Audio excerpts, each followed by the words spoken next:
Welcome to Washington Talk. I'm Eun-Jung Cho. South Korea suspended an inter-Korean military agreement after North Korea launched trash-carrying balloons.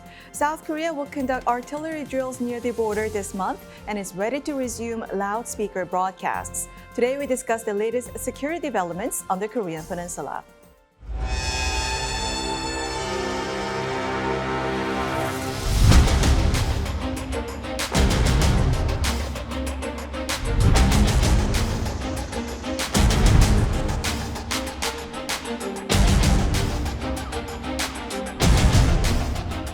한층 더 강해진 한미 동맹과 국제사회와의 협력을 토대로 국민의 자유와 안전을 단단히 지키겠습니다.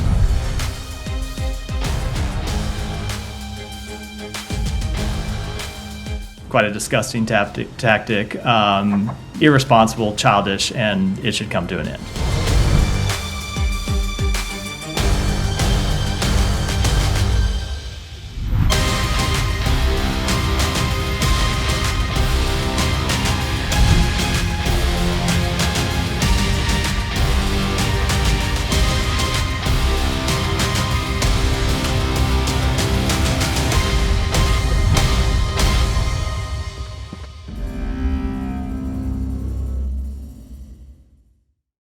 In the studio with me, Colonel David Maxwell, the Vice President of the Center for Asia-Pacific Strategy.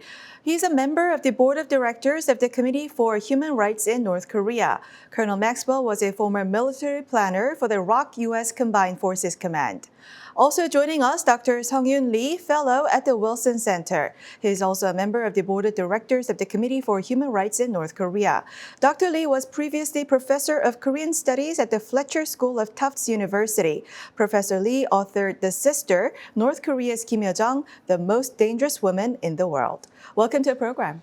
Thank you. Great to be here. Now, Colonel Maxwell, the South Korean government officially suspended the comprehensive military agreement with North Korea, and the military activities along the demarcation line and Northwest Islands. Is it beneficial to South Korea's security?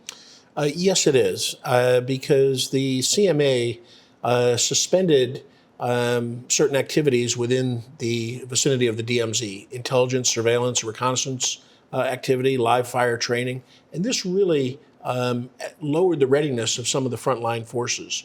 And of course, North Korea did not keep its end of the agreement. They have continued their hostile actions, testing missiles and the like. So it is really time for South Korea to suspend the agreement and to be able to increase its readiness of its frontline forces. Dr. Lee, both South and North Korea are likely to resume military drills along the NLL and MDL. Do you also share the concerns that the removal of buffer zones will lead to military clashes in these areas? Not necessarily.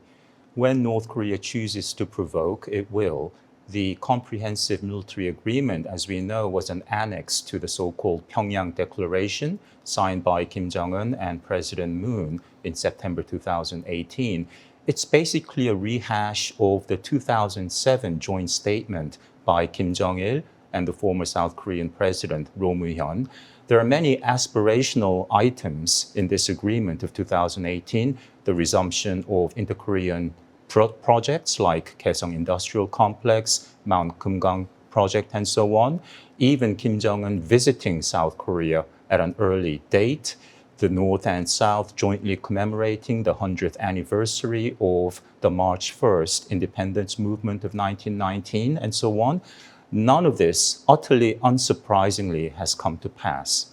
And none of what was agreed in 2007 ever took place either. So to think that South Korea's position annulling the military agreement is an instigation or provocation, and it will weaken South Korea's security, I think, is misplaced. Mm-hmm. And Colonel Maxwell, how did U.S. government officials and U.S. military authorities think of the CMA at the point it was forged in 2018? Did they see it as reducing tensions between the two Koreas or as an obstacle to U.S. ROK military activities? Former U.S. Ambassador to South Korea, Admiral Harry Harris, told VOA that it was a naive agreement from inception, which, in my opinion, harmed the Republic more than helped the Republic. Pyongyang routinely violates the agreement to this very day, making it unilaterally self-limiting for Seoul. A lot to unpack there, and I agree with the ambassador. It was not well coordinated in 2018. The United Nations Command and CFC did not participate in the negotiations. So the U.S. had little visibility, which of course is partly Kim Jong-un's intent, because he wanted to create friction within the alliance. That's a major objective, is to drive a wedge in the alliance. And so South Korea and the previous administration, they were really keen to make agreements and try to reduce tensions. But as Professor Lee has pointed out, North Korea never kept its end of the bargain. And what's really important to understand is that a piece of paper does not trump steel. And there are 14,000 artillery pieces on the north side of the border filled with steel. And that piece of paper would never provide for the security of South Korea. The U.S. government didn't make much comments back in November when the CMA was partly suspended, and now when it's entirely suspended. Is it true that U.S. Forces Korea's activities were not so much hindered by CMA? Well, yeah, we don't have as many frontline forces in the area. Just some of our fires brigade. However, intelligence, surveillance, and reconnaissance flights were limited. Those restricting airspace near the DMZ did limit some. However, I think the U.S. Was able to overcome that in many other ways. But I believe that the military leaders in South Korea are pleased with South Korea's suspension of the CMA, because it enhances the readiness of the alliance, the combined forces. And South Korean forces have to be just as ready, if not more ready, than U.S. forces. So that pleases the U.S. military commanders.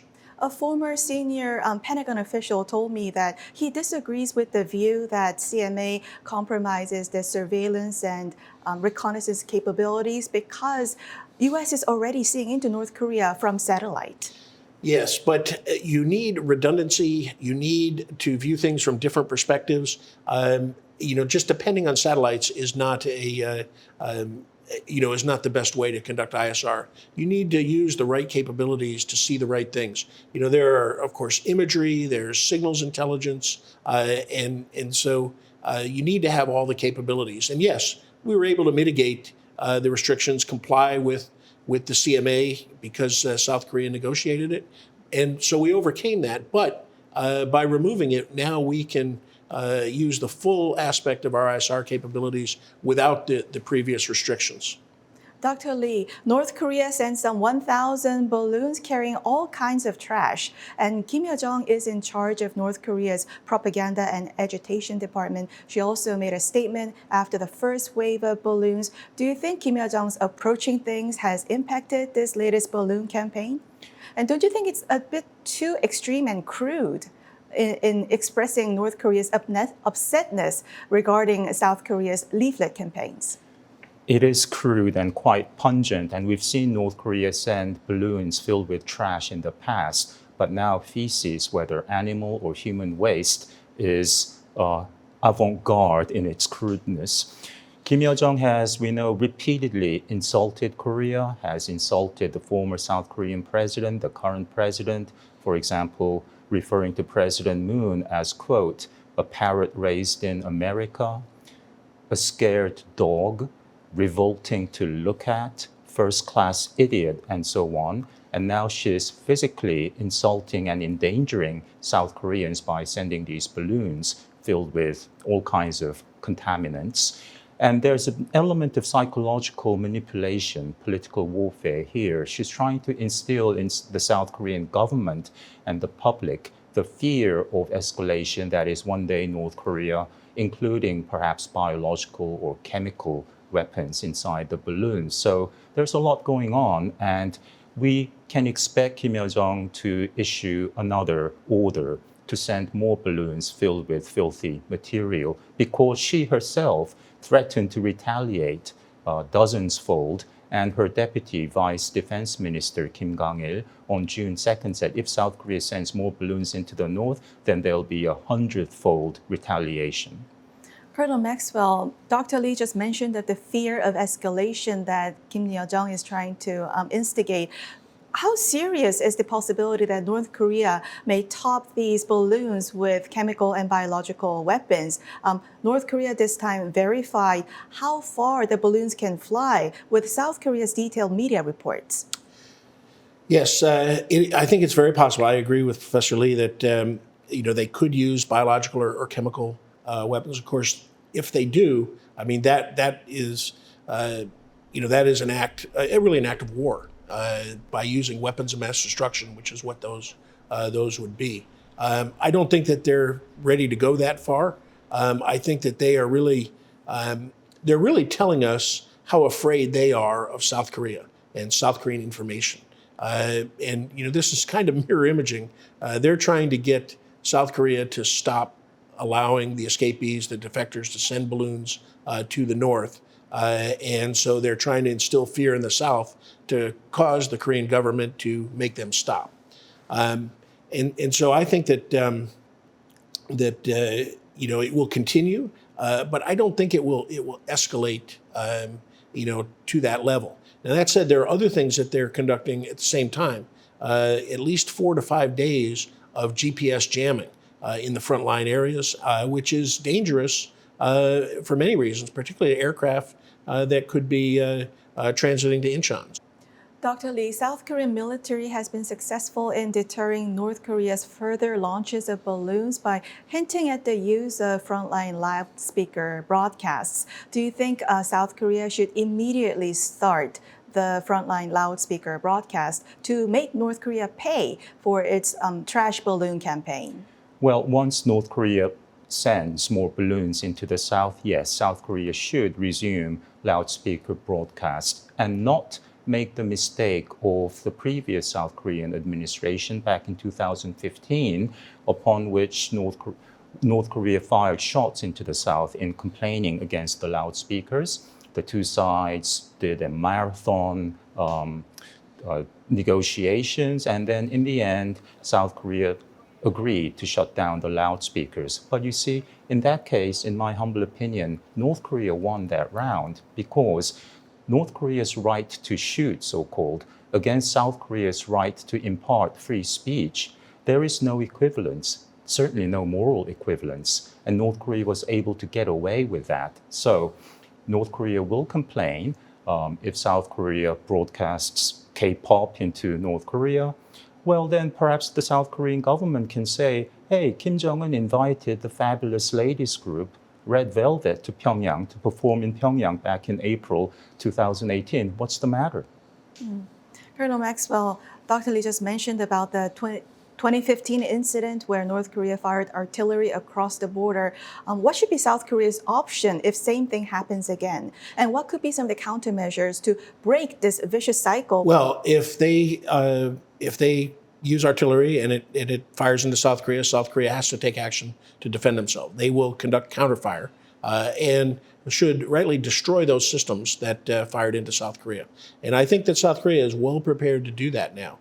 And I know it's counterintuitive to most people, but that is the best way to stop escalation. Because if you don't respond, that invites Kim Jong-un to continue to press forward. He is constantly trying to determine where the red line is for South Korea, for the United States. And when you don't respond, then he just continues to press forward.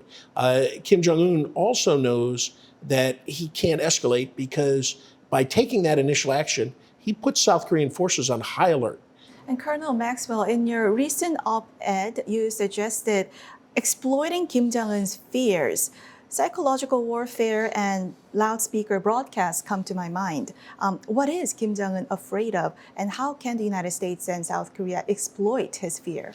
Absolutely. I think he's telling us what his fears are. He's afraid of information. He's afraid of South Korea. And I think that, as Professor Lee said, if they send another filth balloon barrage to the south, that they should respond with loudspeaker broadcasts and continued leaflets and other modes of communication as well, including Voice of America, Radio Free Asia, broadcasting into North Korea. And you're right, this is psychological warfare, but it is psychological warfare against Kim Jong-un. The information we're sending are facts and the truth to help the Korean people in the North. And so, and again, that is what Kim Jong-un is afraid of, but they need that information. Remember that in 2014, the UN Commission of Inquiry said that one of the major human rights abuses is the isolation and the forced prevention of information flowing to the people. And they called on the international community to send information into the North, which is exactly what South Korea, the escapees, are doing, and we should all do. Dr. Lee, why is Seoul and Washington not proactively using advanced technology and equipment to put in information to North Korea? Even in 2017, DNI James Clapper pointed out, what does bother me a bit is that we don't capitalize on our great weapon, which is information. And Mr. Clapper then said the regime went nuts over loudspeaker broadcasts across the DMZ. One reason is the continuing tendency on the part of South Korea and the United States, in varying degrees, to continue to infantilize and patronize North Korea. Oh, they're so paranoid, they're so proud, they might just go berserk if we exercise the universal human right of imparting information through any media, regardless of frontiers. Those are the words of Article 19 of the Universal Declaration of Human Rights. So, being normal and sharing information, the right to access information, is a universal human right. But due to our tendency to think of North Korea as so wound up, they might just go crazy, they're so nutty, I think evidence, history shows that they're very calculating, they're not that brittle. So we should do what is normal, continue to provide information to the people of North Korea, the most information-deprived people on the planet. So, Colonel Maxwell, the medium to put in information to North Korea has really developed a lot, going beyond just loudspeakers and leaflets. And some say that, one could even establish internet access for the North Korean. Shouldn't Washington and Seoul really utilize these kind of technologies? Absolutely. And if I were king for a day, I would have Korea Telecom building cell phone towers along the South Barrier Fence. I would have handsets, Samsung handsets, dropped in the DMZ for the North Korean soldiers. And then, of course, there are more than 8 million smartphones in North Korea connected to an intranet. But I'm sure that there are commercial firms out there that could penetrate that. And of course, satellite broadcast of internet connectivity is something that could be done by governments or by commercial entities. And so all of these should be done. But we are risk averse when it comes to using information. South Korea and the US were democracies, and we naturally have a risk aversion because we tend to think of it as propaganda, something nefarious, something bad. But we are talking about sending in the truth, sending in facts, sending information that helps. And so we should use all medium that are available.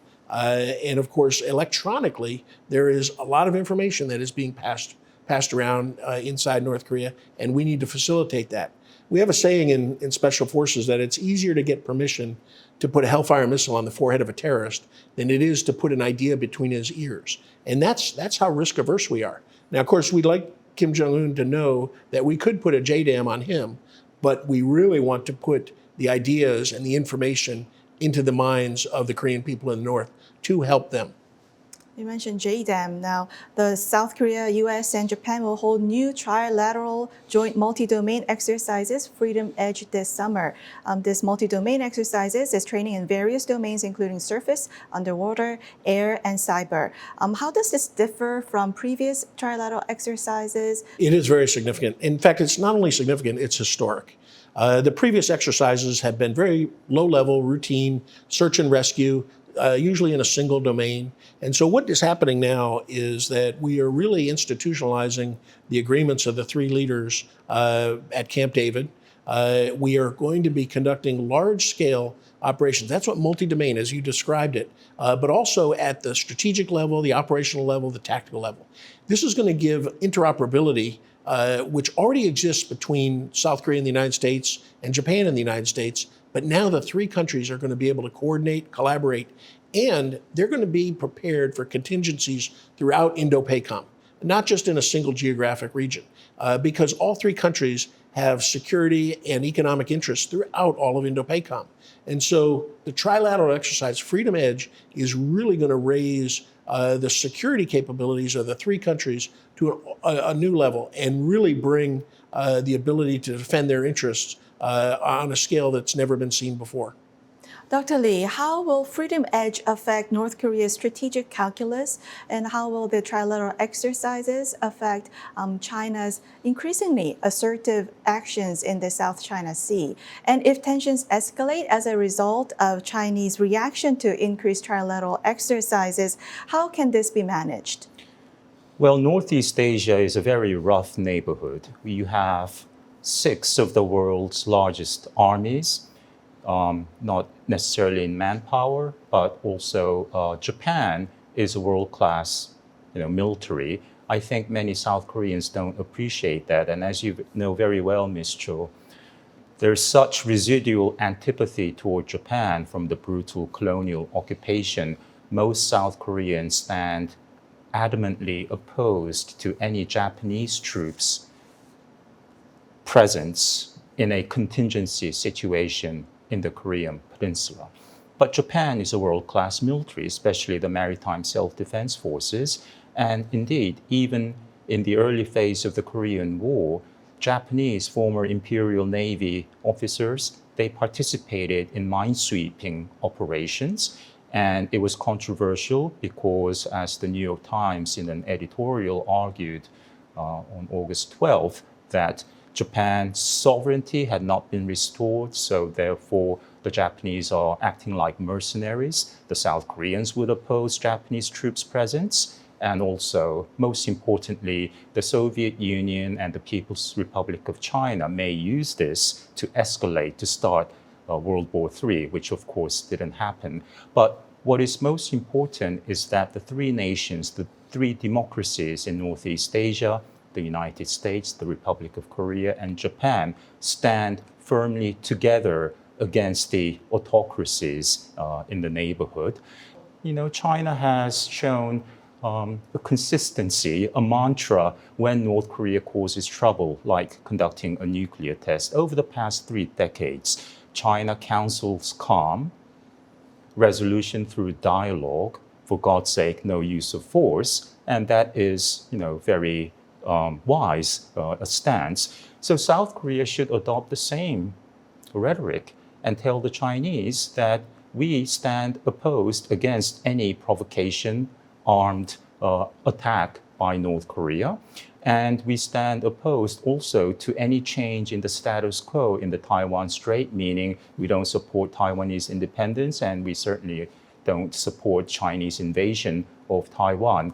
I think the way to appease or to allay any Chinese concerns is not to resort to sort of supplicant diplomacy, as we've seen before when a South Korean president told the Chinese, China, quote, is a big mountain with a high peak, and South Korea is but a small country, yet we aspire to join the China dream. That kind of excessively courteous diplomatic language does not win respect from China. Only strength and unity among the three democracies does. Well, that's all the time we have for this week. Dr. Lee, Colonel Maxwell, thank you very much for joining us. Thank you. Thank you. And thank you for watching. We'll be back here next week with U.S. experts to discuss the two Koreas and the region right here from Washington.